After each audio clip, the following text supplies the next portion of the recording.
Après 3 jours de pirogue sur le Rio Madre de Dios, je suis accueilli au comptoir de Colorado par Alexandro Gardenas, alias Manteca. Trônant du matin au soir dans son saloon, il dirige la plupart des trafics du district sans bouger d'un pouce. L'alcool, les femmes, les armes, les médicaments et surtout l'or. Il me parle avec détail du travail harassant de ses ouvriers péons. Et lorsque je lui demande quelques renseignements sur la mine d'or, il me répond « Ah, cette mine d'or, un cas, c'est un cas, ou plutôt un mythe. Si tu veux, je te donne une parcelle de terre pour toi et tes péons. »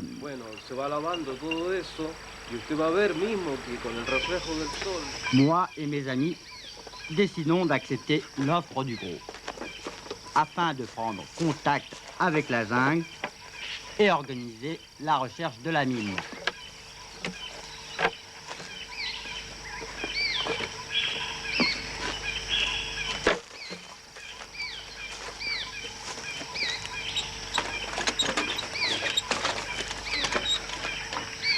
Le campement se situe à 2 heures de Colorado.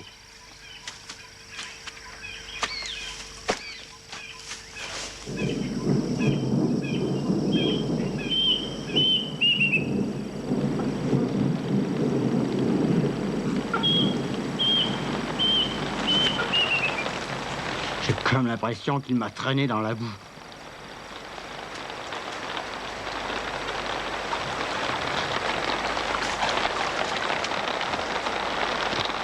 L'enfer vert a viré au marron.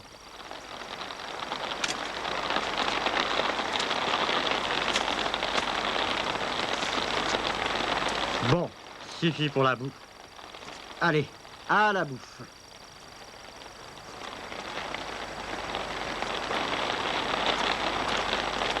Ah, vraiment, les dons culinaires de Philippe sont les bienvenus.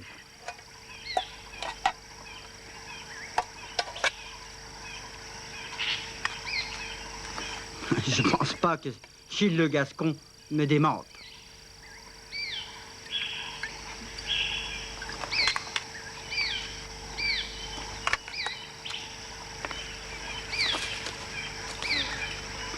Jean-Pierre, un ami d'enfance, est un baroudeur particulier.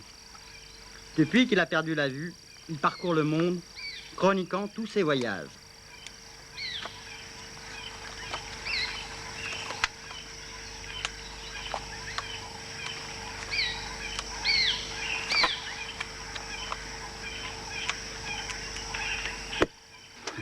Mes péons de luxe n'ayant pas supporté le voyage, je me suis associé avec Octavio.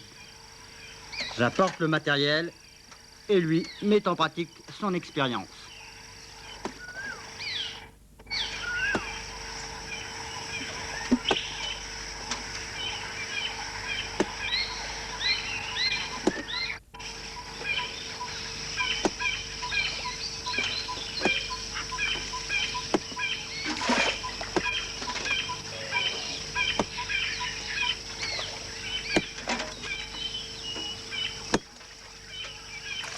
Nous installons dans un point d'eau, avec Octavio, la table, la tolba, sur laquelle nous allons placer tout d'abord une toile de plastique.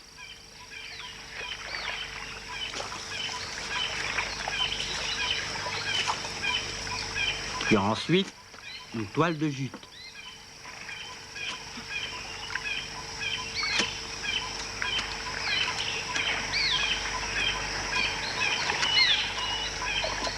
Le tout surmonté de la salanda, le tamis dans lequel nous allons laver la terre aurifère.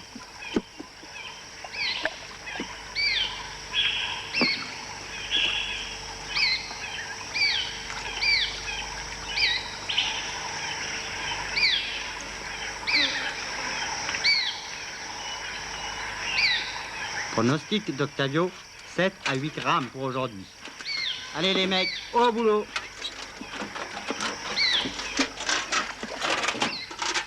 7 grammes que divise 4.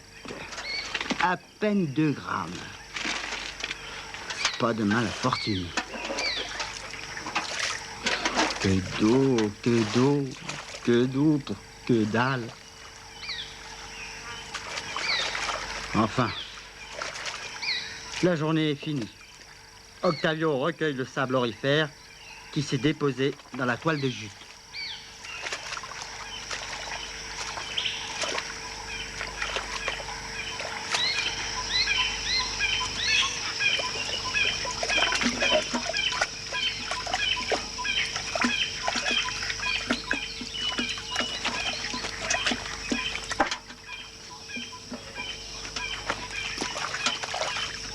Quelques gouttes de mercure mélangées au sable aurifère vont permettre l'amalgame de l'or et du mercure.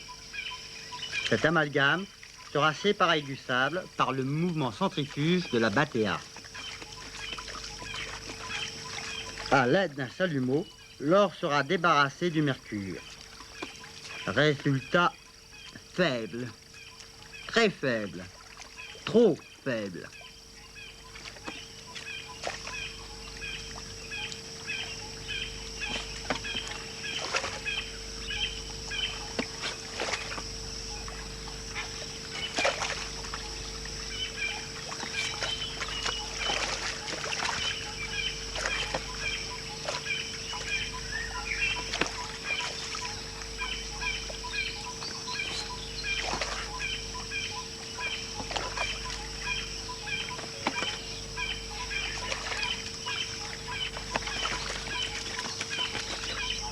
Aujourd'hui, avec Jean-Pierre et Gilles, nous étudions de plus près la flore.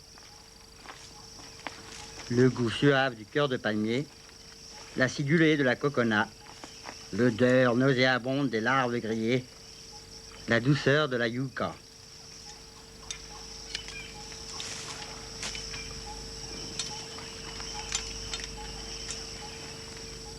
Richesse perceptive en deçà et au-delà du visuel.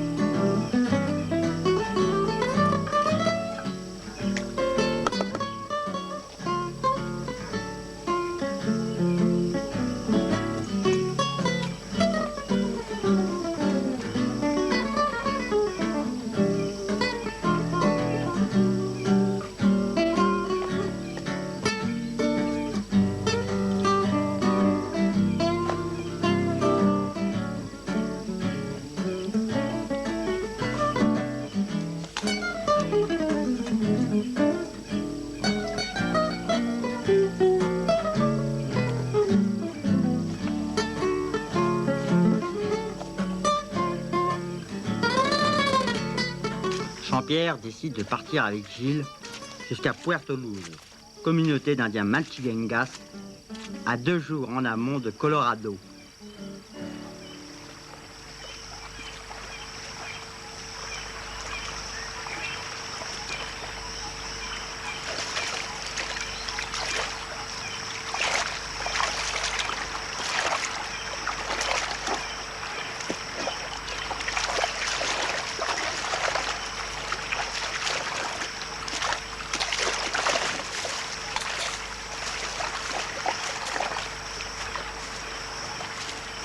Ce soir, les enfants, on va se payer une fête à tout casser. Et dis, depuis le temps, le mec, ce soir, c'est moi qui rince. Et t'as pas les yeux en face des trous, et au plus où est le litre, on partagera. Et en plus, ça fait 2 jours que Philippe est parti rejoindre le Tulipe. Ils nous attendent. Bon, allez, passe. Et prends. Fais gaffe, là c'est les sables, hein. Ok.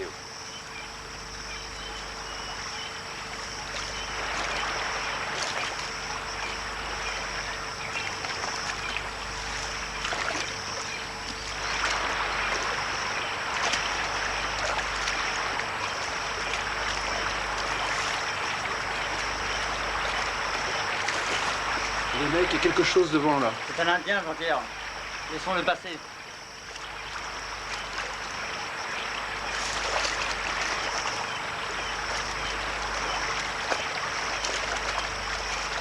Allez, Jean-Pierre, à toi.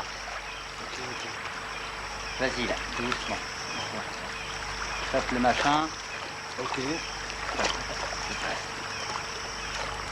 Vas-y. D'accord. Ça va. Doucement, doucement. Ok. Tout droit, tout droit. Redresse, redresse. Ok. Ça va? Ok, ça va, c'est bon. À moi.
Les piqûres de serpents sont en fait peu fréquentes, tellement elles sont craintes des habitants de la région qui sont très vigilants.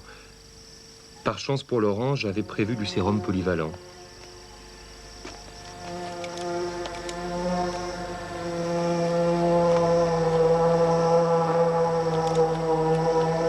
De plus, le Yargone, serpent de 30 à 40 cm, laisse beaucoup plus de chances de vie que le chouchoupé, grand serpent de 3 à 4 mètres.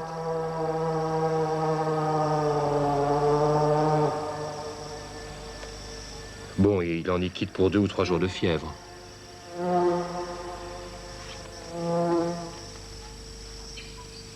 Un Yargone, ça va. Un chouchoupé, bonjour les dégâts.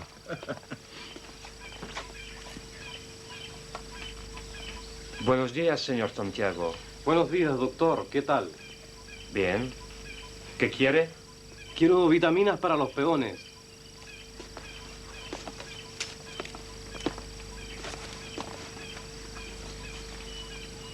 Rapidement, je comprends que les vitamines que Santiago me demande ne sont pas pour ses péones, mais pour lui-même, qui veut prospecter du côté de la mine d'or Inca.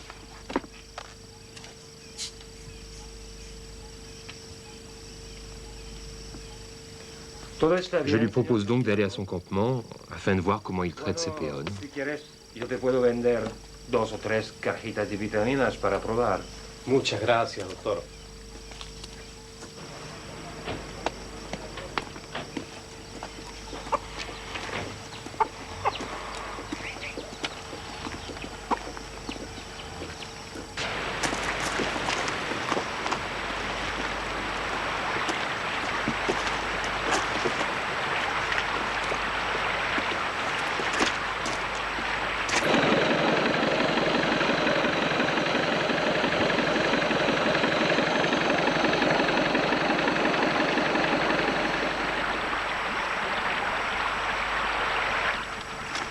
Contrairement à d'autres, Santiago s'occupe bien de ses péones.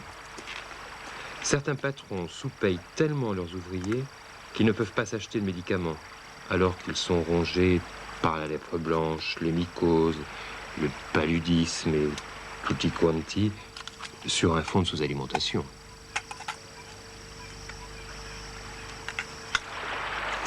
Les femmes sont rares ici, cuisinières ou prostituées. Depuis 2 ans, Rita travaille pour Manteca. Les moyens de contraception étant inexistants, elle a risqué sa vie par peur de retourner enceinte dans son village, sans mari. Elle s'est fait avorter sauvagement. Un traitement antibiotique à haute dose a permis d'éviter le pire.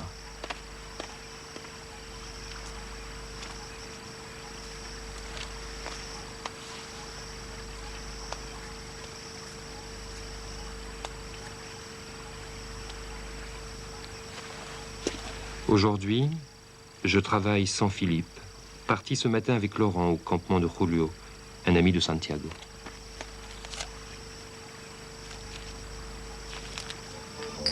Hier, ils ont passé la journée à boire et à extirper des renseignements à Santiago.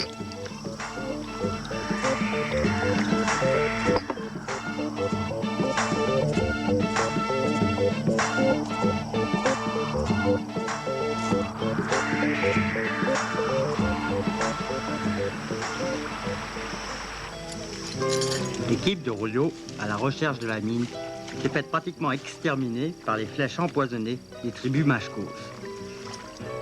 Après cela, il s'est retiré à 3 ou 4 jours de marche de Colorado.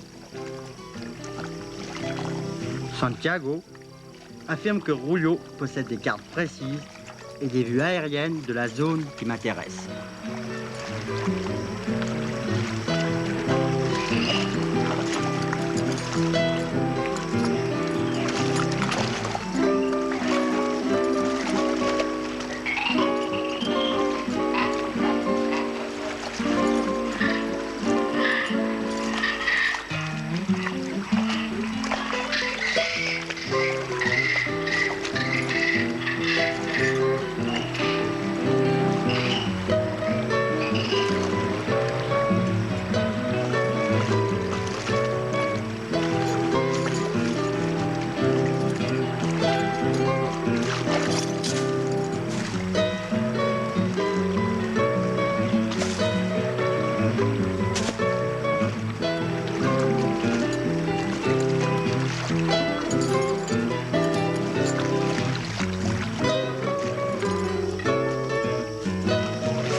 Les zones marécageuses, domaines des bois, sont éprouvantes. Philippe a de grosses difficultés à progresser. Le geste devenu moins sûr peut devenir dans ce milieu un danger vital. Voilà sa dernière marche.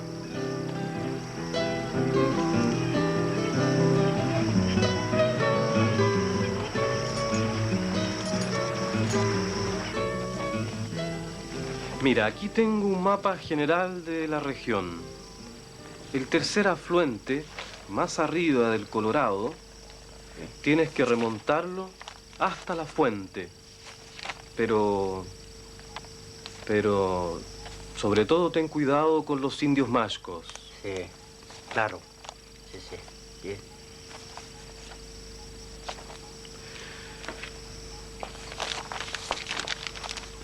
Lamenté, señor. No tengo peque. A ver, mira, voy a mirar unas fotografías. A ver, aquí tengo una. Mira, puedes tomar un atajo e ir a pie directamente pasando por Huiapetúe. Y así llegarás a Cabeceras en unas 2 o 3 semanas de caminata.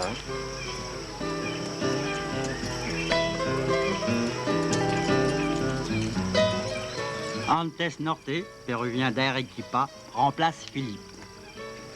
J'ai décidé, suivant les conseils de Julio, de rejoindre à pied par Huaypetue la source du Colorado, au lieu de remonter le fleuve, s'exposant plus facilement aux flèches des Mashkos.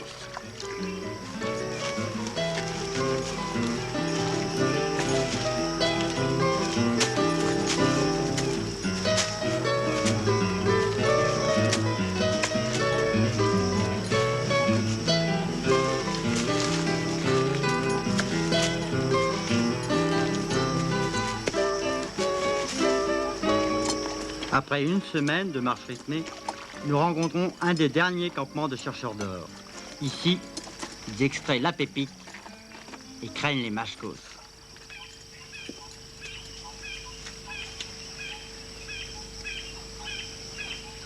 Ah mon Dieu, quelle nuit!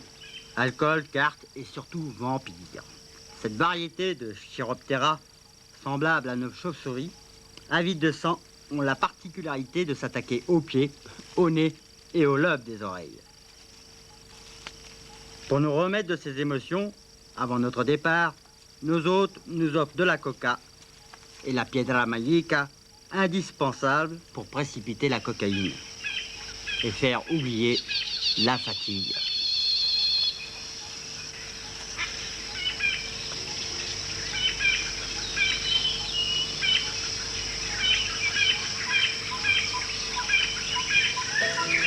Sur le bord du Rio, la végétation me donne l'impression de faire du surplace.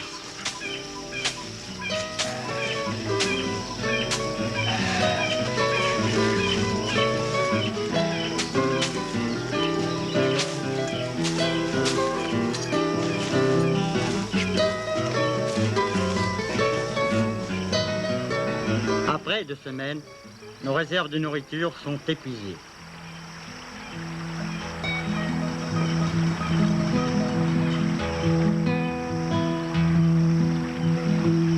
Aujourd'hui, chasse.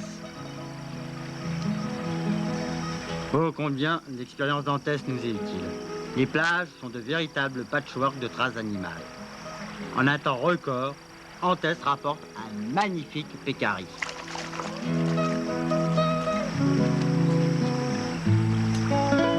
Nous nous rappelons ces 3 superbes jaguars qui, de leurs yeux fluorescents, hier soir, nous regardaient installer le campement. Il faut avouer que nous étions un peu inquiets et rapidement nous avons allumé 2 bûchers, aussitôt éteints par la pluie. Encore une charmante nuit.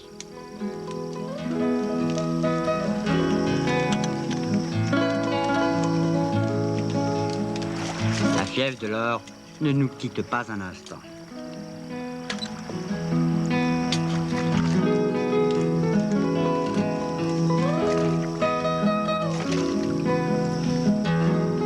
Antès aime raconter des anecdotes. Il y a plus d'1 an, une expédition de zoologistes japonais, préférant le hamac à la tente, perdit son chef, croqué par un jaguar.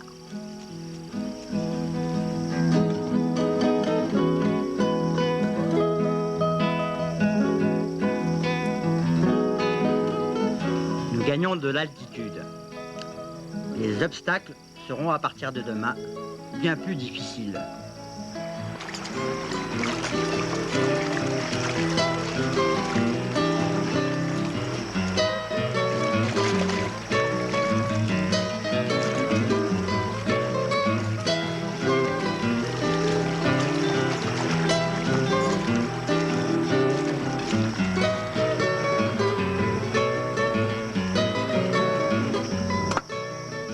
La présence de taurillons et de caïmans noirs, grands mangeurs d'hommes, nous oblige à construire un radeau pour progresser sans trop de risques.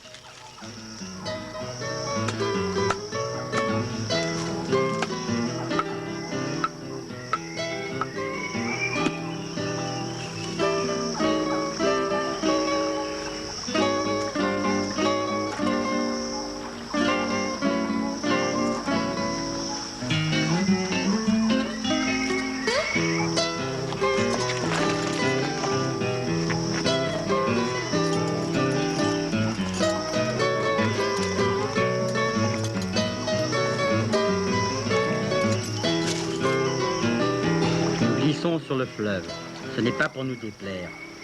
Ce voyage prend la forme d'une croisière. Rien à porter, seulement guider l'embarcation au gré des courants. Le 2e jour, ça se gâte. Tourbillons et courants rapides vont secouer l'embarcation.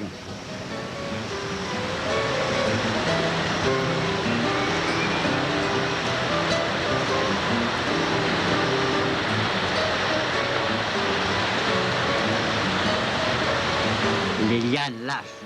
Le radeau commence à se disloquer.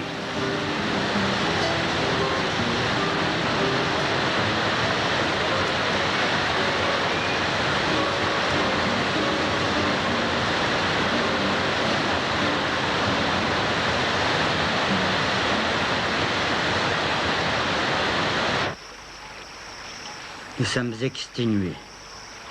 Une journée de repos s'impose.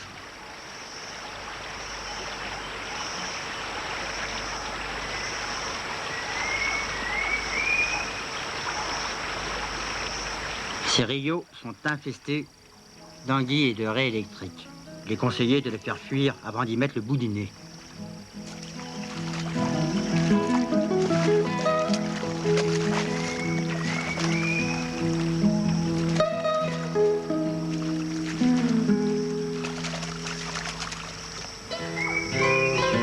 Nous finissons la 3e semaine de marche. La fatigue prend le dessus. La coca est finie et toujours pas de veine.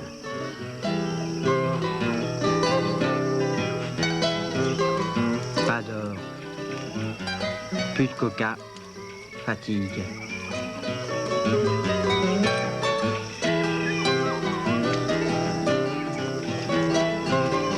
Pas d'or, plus de coca, fatigue. Marche, pas d'or. Marche, pas d'heure. Marche, fatigue. Marche, pas d'heure.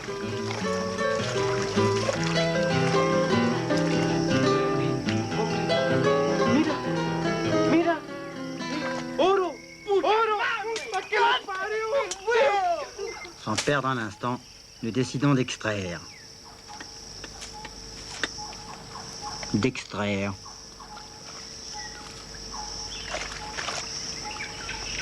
D'extraire.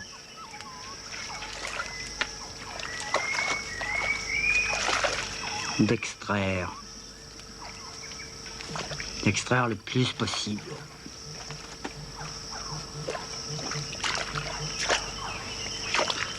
Voilà 10 jours que nous sommes installés. Pas de traces d'Indiens. Je sens que la mine n'est pas loin. Mais Antès préfère se contenter de la veine plutôt que de risquer de rencontrer les Machcos et de tout perdre. Lorenzo, yo quiero regresar. Ok, mañana regresamos. Bueno, mañana. Mañana, sí, claro.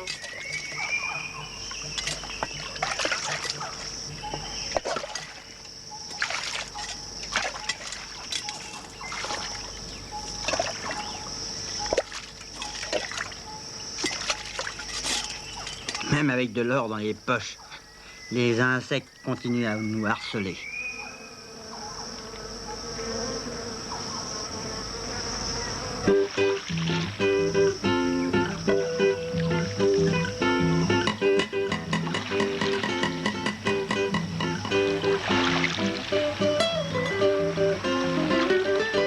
Antès décide de rejoindre sa famille.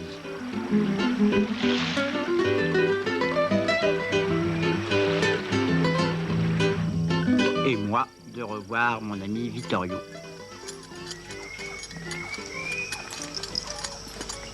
Vittorio, ¿qué tal? Pero si es Lorenzo, Sí, amigo. ya estás de vuelta. ¿Ah? Sí, ¿Y cómo te fue por allá? ¿Ah? Bien parece, ¿no? Mira, justamente estaba en pleno trabajo, ¿ves? Acabo de terminar este cuadro. Todo esto bajo el efecto de la ayahuasca. ¿Ah? La ayahuasca. Pero tú traes oro en los ojos. Pero yo te voy a llevar ante un brujo, ¿ah? Para que él te dé oro. No para llevarlo en los ojos, pero en los bolsillos, hermano. ¿Ah? quiero. Todo esto que tú ves ahora aquí es el ayahuasca. No soy yo el que pinto. Soy un mensajero de la ayahuasca. Son los espíritus de la selva. Ese personaje representa la muerte. Es una de las cualidades de la ayahuasca. El conocimiento de la muerte. ¿Te fijas? Por eso ese azul profundo, ese azul. Esa es la ternura, la muerte. Todo, ahí está el creador, Dios. Todo eso presente la ayahuasca. La ayahuasca es la única forma de entrar en contacto con los espíritus del más allá.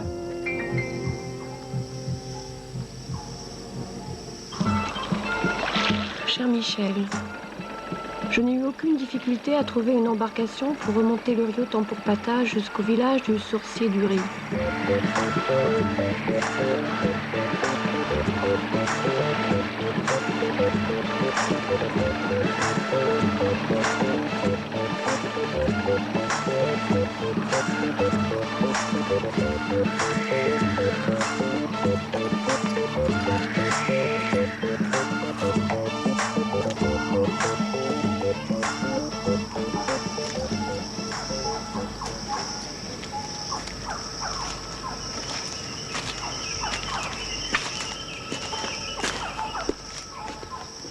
Chargé de cadeaux et d'une recommandation de Vittorio, je fus chaleureusement accueilli par ses 2 fils et lui-même.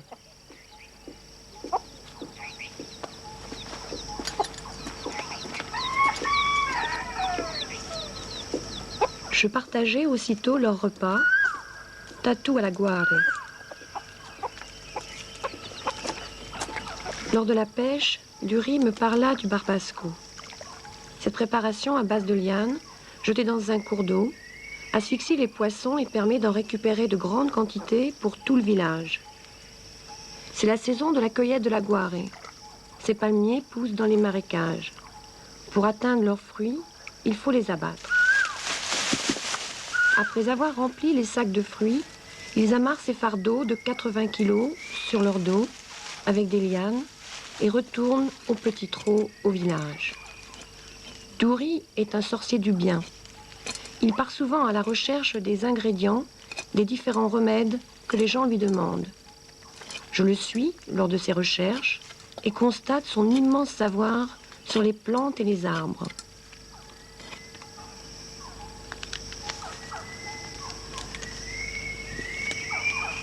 Il me parle de ce breuvage tonique qu'il tient de ses ancêtres.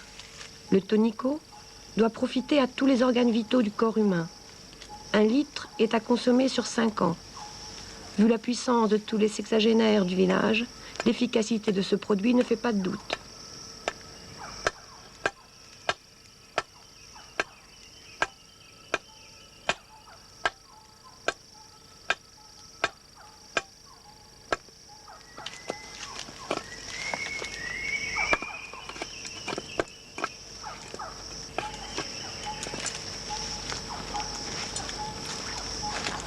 Souvent, Dury me parle du rite de l'ayahuasca. Ce breuvage, à base d'une liane, l'ayahuasca, et d'une feuille, la chacruna, exige une longue préparation.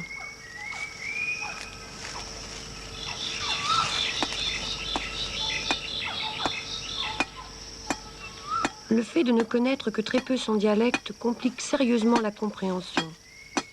Le monde, selon lui, comprend 7 niveaux que nous pouvons atteindre par le biais de l'ayahuasca et du sorcier.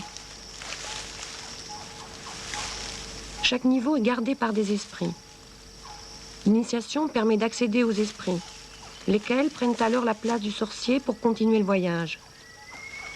À la première prise de l'ayahuasca, Dury coupe une portion de la liane à 1 mètre du sol. Plus l'initiation avance, plus la portion se rapproche de la racine.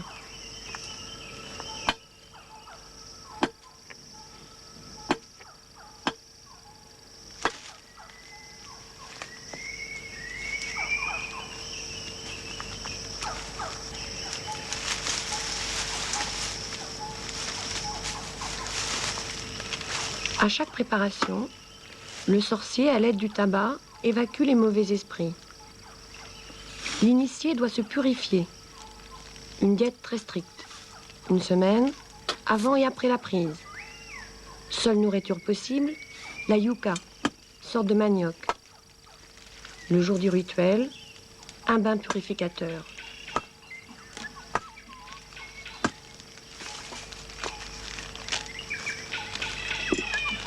Je remets cette lettre à un Indien que Dury a soigné ce matin. Il était atteint d'une étrange bosse sur la tête. C'était une larve de papillon, une larve d'or.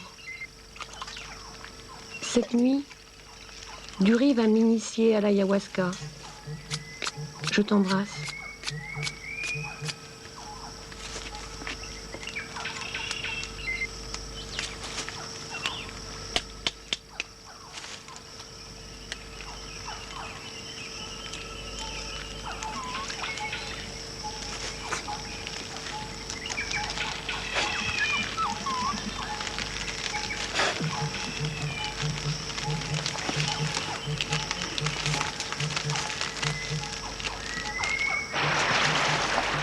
Hier, il a plu. Il pleut encore. 3 mois déjà qu'il n'a pas donné de nouvelles. Et ces images, ces foutues images qui me hantent. C'est ça, je me souviens. Il avait dit... Là-bas, il y a de l'or. L'or des Incas. Ou l'or des légendes. C'est là qu'il faut aller.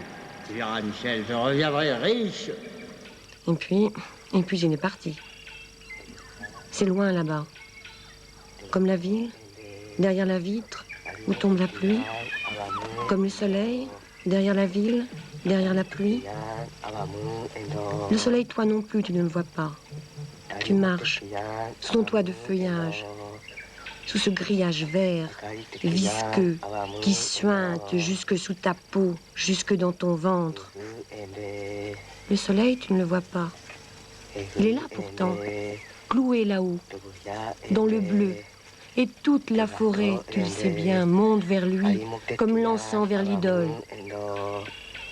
Marche, enfonce-toi dans le ventre de l'Amazonie. Fais-lui cracher son or.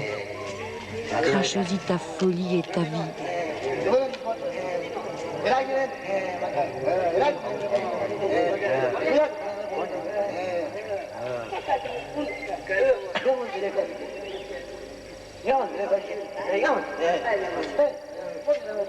Je suis avec toi. Et surtout, surtout ne te retourne pas.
Non, ne pleure pas, mon amour. La place des armes restera toujours sous le soleil à la Nouvelle-Orléans, dans ma Louisiane bien-aimée. Elle me croit mort sous la mer et elle ne m'attend plus sous le soleil à la Nouvelle-Orléans, dans ma Louisiane bien-aimée.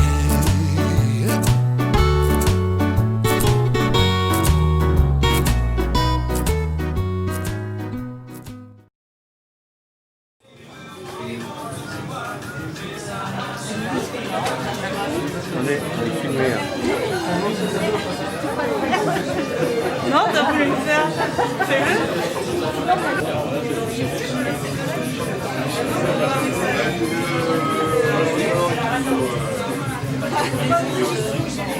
Je prends pas en photo, Hello. Ça va? C'est pour la télé.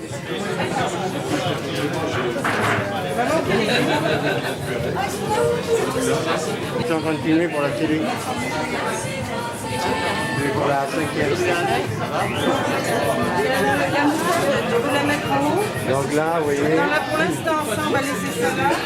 Là, on va mettre Ça, c'est ce qu'on appelle communément la bouche. Là, vous avez les parents, vous voyez.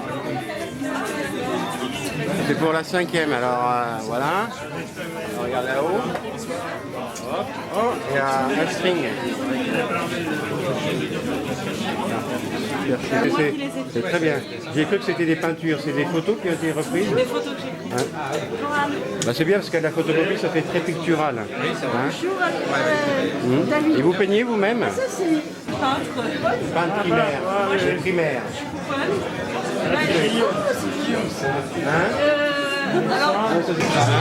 Je filme les Pom-Pom Girls.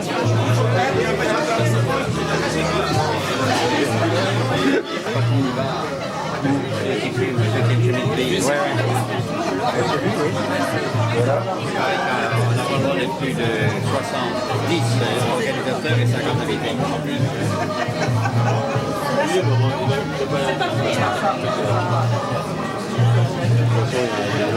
Ils sortiront.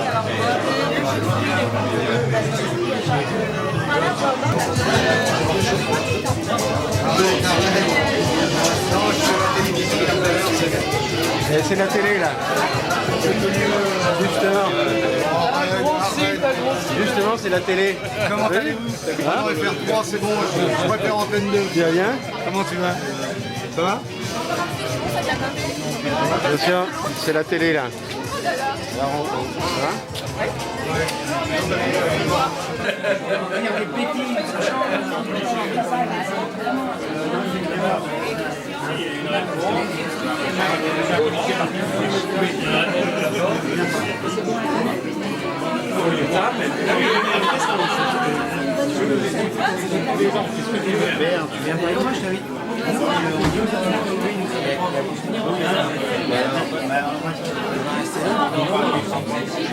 Mettez-vous à côté de lui. Papa.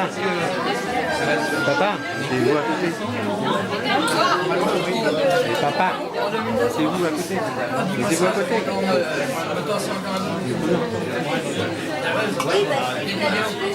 Mettez-vous à côté.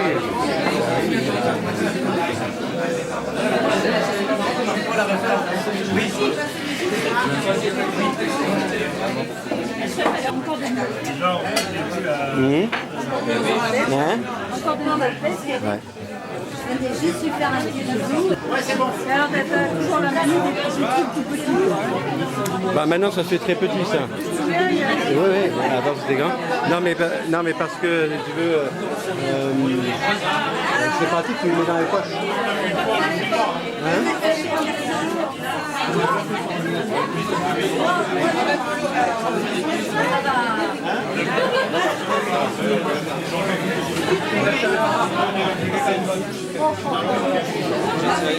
C'est bien? C'est une comme ça en gros plan, ça.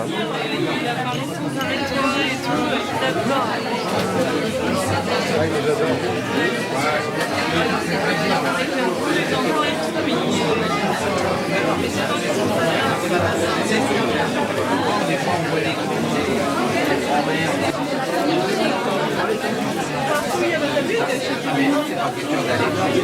C'est moi. Je vais rattraper le temps.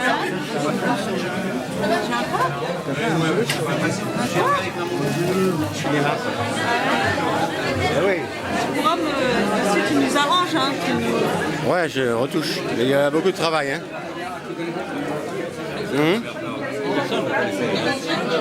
Qu'est-ce que tu dis? On a découvert ça avant-hier, hein, avec la mère, comme on a vu.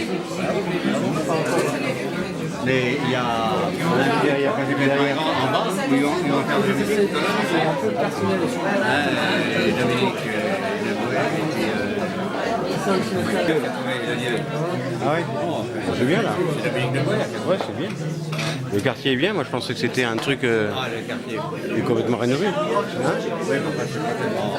Ouais.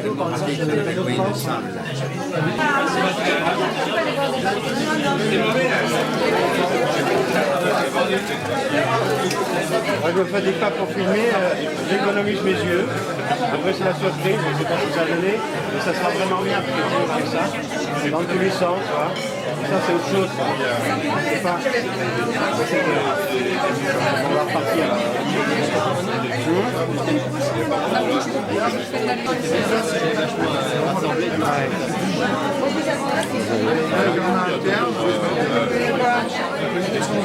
Ma petite caméra.